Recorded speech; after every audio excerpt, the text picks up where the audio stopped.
What's going on, everybody? It's your boy Baddog back with another New York Giants video. And it's been a while since I've done a Giants video for the simple fact that I really haven't been interested in a lot of things that have been going on with them, I guess.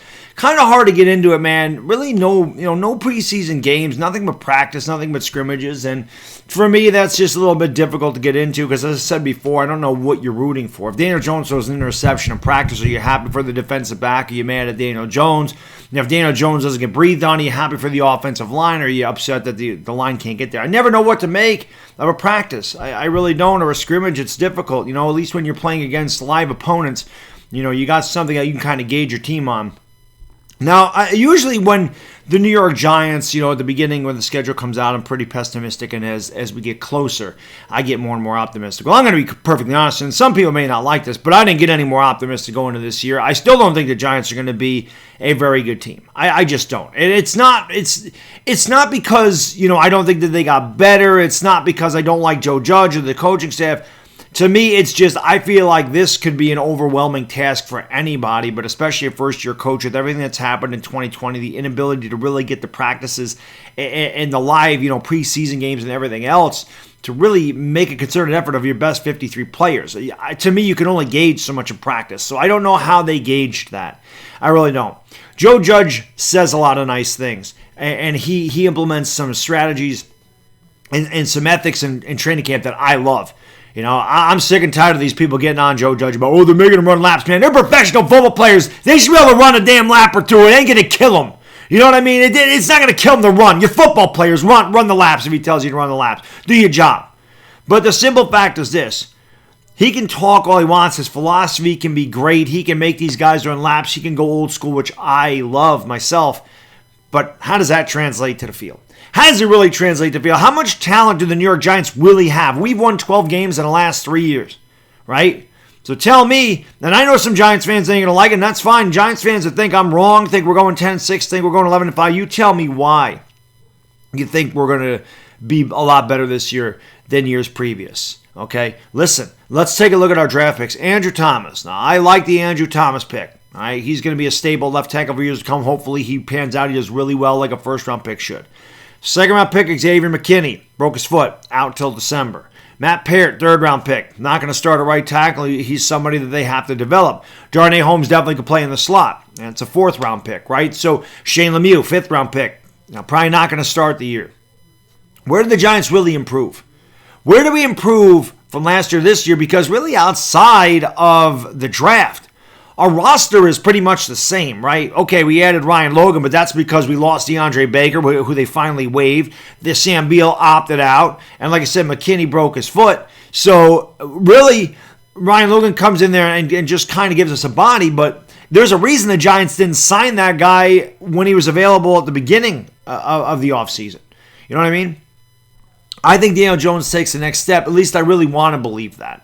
I really want to believe that he takes the next step. But again, if this offensive line can't protect him, how good is he going to be? We can talk about got to run Saquon, got to run Saquon, got to run Saquon. That's the deal. And I know I'd like to give Saquon the ball more and more and more too because he's our best player, hands down. But you don't think other teams are going to be going, stop Saquon Barkley, stop Saquon. Make these receivers get separation. Make Daniel Jones beat us because we know that the offensive line still can't protect him, right?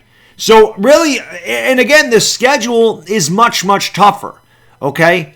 I don't know what Washington's going to be. Washington never concerns me. We beat them every year. But we haven't beat Philadelphia or Dallas in 3 years. And now we're playing teams like the Ravens, who I think are going to the Super Bowl this year, the 49ers, the Seahawks. We've got a very, very tough schedule this year. And I just don't know how the Giants are going to have a winning season. Now, like I said, people get mad, but I don't see this is the difference between me and a lot of video makers, right? I don't care if my opinion is not popular. It's my opinion. I don't walk around in eggshells trying to, I'm a feel-good guy. I'm not that guy. You want that guy, you go somewhere else. Me, I tell you what I think, and you can agree or disagree, and that's fine. I'm not going to get mad at you for disagreeing with you, but at the same time, I respect you enough as a video maker to not pull any punches and to not sit there and hide behind the facade of I'm trying to make everybody happy. That's not me. You know what I mean? I pride myself on being myself. I'm a fan. I'm not on here. I know Cop Pizzle calls it microwave content. Yeah, there's definitely some people that put that out there. And maybe I do it now and again too when I talk about whatever. But to me, microwave content's kind of coming on here and just talking about a bunch of nothing. If something happens with the Giants, I like to at least give my opinion on it, right? But the fact of the matter is, man, when I come on here, I'm a fan. I'm not trying to be on ESPN. I'm not trying to be an analyst. I'm a fan. That's what I am. That's why a lot of people tune in here, because I'm a fan. I'm like you guys and girls. Like, that's what I am. I'm a fan. I'm not trying to be professional. I'm not trying to be unbiased. Well, sometimes, I try to be as unbiased as possible, but let's face it, that's pretty hard when you're rooting for your team. But I also try to look at my team as realistically as possible, and I hope that they prove me wrong. I hope that they do go 10-6. I hope they do go 11-5. I hope they sweep this division. It'd be nice to beat Philadelphia and Dallas for a change. Sick of losing them. I hate those teams with a passion. But hey, man, I don't really know. I don't know what to be optimistic about. And even so, football starts Thursday. The Giants are playing next Monday. And I know that there's a scheduling conflict.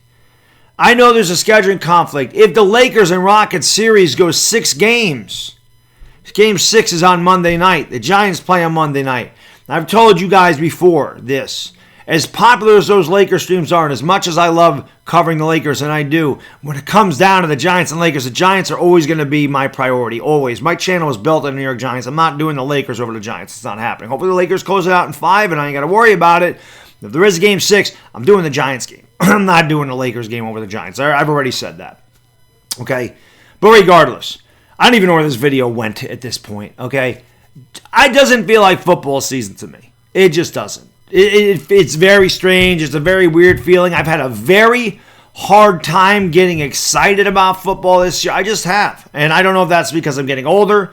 I don't know if that's because they're really throwing a bunch of politics into sports now, which I've always tried to separate the two, and it gets harder and harder to separate the two, and it's kind of draining the passion of sports away from me, as it is many, many other people. As you take a look at the ratings in sports, man, they are plummeting huge. So I'm obviously not alone. But with everything that's going on right now, it's hard for me to get into football. Maybe when the Giants do play Monday night, I'll get that fire. I know I will. But leading up to it, it's been difficult. It's been difficult to get into it. I'm not in any fantasy football leagues. I'm not in any pick'em leagues. You know what I mean? Even college football. The Power 5 teams, I believe, play this week, but there's conferences not playing. I don't know. It's just a weird year. I just want to get through it. I want the Giants to do well, but it's hard to be. For me, it's just hard to be optimistic about what this year is going to bring. I hope we can get through the full season. I really do. Anyway, again, this video is all over. But let me know what you think, guys. Are the Giants going to be good? Are the Giants going to be bad? At the end of the day, hopefully they're good. But if you think they're going to be good and I don't, let me know why in the comments section. I'm always willing to listen to you guys and girls, always. Until then, it's Baddog, and I'm gone. Peace!